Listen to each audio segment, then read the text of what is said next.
गुरुदेव और माँ गायत्री के चरणों में कोटि कोटि नमन। आप सभी को प्रणाम। कैसे हम बच सकते हैं अशुभ कर्मों और उसके प्रभाव से?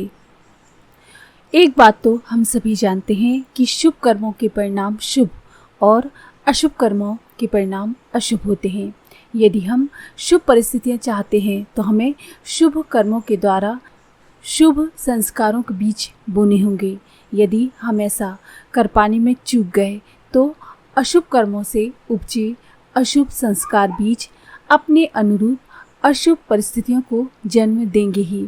इसे किसी तरह से रोक पाना संभव नहीं। परंतु क्या कोई भी कर्म पूरी तरह से शुभ होता है? ये सवाल महत्वपूर्ण है। योगी जनों के आराध्य व परम आचार्य भगवान श्री कृष्ण कहते हैं, जिस तरह प्रत्येक अग्नि में धुआं होने का दोष होता है, उसी तरह से प्रत्येक कर्म भी दोषयुक्त होता है। यदि उत्कृष्ट प्रयास किए जाएं तो अग्नि में से धुएं की मात्रा को हम कम कर सकते हैं और बहुत कम कर सकते हैं, परंतु इसका संपूर्णतया समाधान नहीं हो सकता। इसी तरह शुभ कर्मों के पुण्य अनुष्ठान में दोष कम और बहुत कम किए जा सकते हैं। इन्हें हटाए जाने की कोशिश की जा सकती है, पर इन्हें संपूर्णतया समाप्त कर सकना, मिटाया जा सकना असंभव है।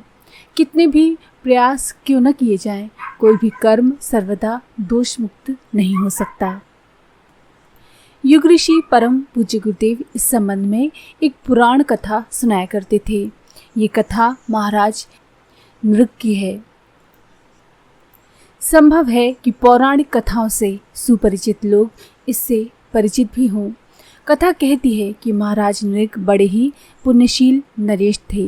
वे हमेशा सेवा एवं दान आदि शुभ कर्मों में निरत रहते थे। एक बार उन्होंने एक ब्राह्मण को 1000 गायें दान दी। दान के काफी दिनों के पश्चात ब्राह्मण की इन गायों में से एक गाय किसी तरह से बिछुड़कर महाराज नृग की गौशाला में आकर सम्मिलित हो गई। इस सच का पता ब्राह्मण को चला। उसने देखा, गिना और पाया कि उनकी एक गाय कम है। इधर अपने दान के व्रत का पालन करने वाले महाराज नृग ने अपनी गौशाला की 1000 गायें फिर से एक अन्य ब्राह्मण को दान में दी। इन गायों में उसे पहले वाले ब्राह्मण की भागी हुई गाय भी पहुंच गई। उस पहले ब्राह्मण ने अपनी गाय को पहचान लिया और दूसरे ब्राह्मण को चोर ठहराया। इस कथन पर दूसरे ब्राह्मण ने कहा, ऐसा कैसे? ये गाय तो मुझे महाराज ने दान में दी है। इन दोनों ब्राह्मणों का विवाद महाराज के पास दरबार में गया। उन्होंने वस्तु स्थिति की जांच कराई। जांच करने पर सच उजागर हुआ। ये पता चला कि पहले ब्राह्मण की गाय किसी तरह बिछुड़कर महाराज की गायों में आ मिली थी और महाराज ने भूलवश पुनः उसका दान कर दिया। स्थिति का पता चलने पर महाराज ने आग्रह किया कि वो ब्राह्मण उस गाय के बदले चाहे जितनी गाय ले ले, परंतु वो तो केवल अपनी गाय लेने के लिए अडिग था। ऐसे में महाराज ने दूसरे ब्राह्मण से निवेदन किया कि वो पहले ब्राह्मण को उसकी गाय वापस कर दें, बदले में चाहे जितनी गाय ले लें, परंतु वो भी टस से मस न हुआ। उल्टे दोनों ब्राह्मण कहने लगे, महाराज हम लोभी नहीं है, परंतु तुमने अविवेकपूर्ण कार्य किया है। महाराज को कुछ भी न सूझा और वो मौन हो गए। काल कर्म के विधान के अनुसार उनकी जीवन लीला समाप्त हुई। संयमनी पति यम एवं उनके सहयोगी चित्रगुप्त ने जब उनकी कर्म गणना की तो महाराज के द्वारा दिए गए अनगिनत पुण्यों के साथ एक पाप भी था। उन्होंने कहा, महाराज पहले आप अपने पुण्य कर्मों को भोगना पसंद करेंगे अथवा इस एक पाप कर्म को भोगना चाहेंगे? महाराज नृग ने पहले पाप कर्म को भोगने की इच्छा जताई। परिणाम स्वरूप उन्हें गिरगिट की योनि में जन्म लेना पड़ा।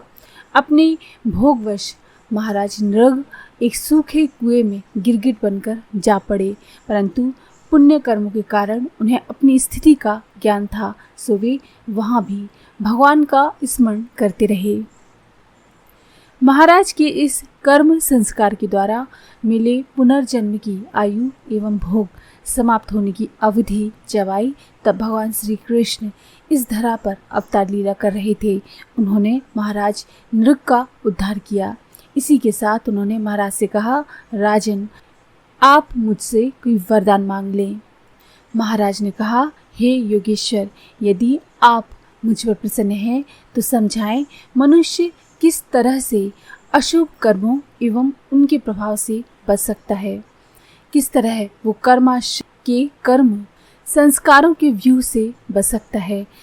तब भगवान कृष्ण ने कहा, इसके लिए उपाय केवल एक ही है कि प्रत्येक कर्म केवल और केवल भगवान के लिए करें। वो परमेश्वर के अलावा अन्य किसी से भी भावनात्मक संबंध ना जोड़ें। संपूर्ण अनासक्ति और समर्पित भगवत भक्ति ही जन्म, आयु एवं भोग से बचने का उपाय है। इस कथा की समाप्ति करते हुए गुरुदेव ने कहा, ऐसा ना होने की स्थिति में मनुष्य को हर्ष एवं शोक भोगना ही पड़ता है। इसकी चर्चा महर्षि ने अपने अगले सूत्र में की है। आज के लिए इतना ही।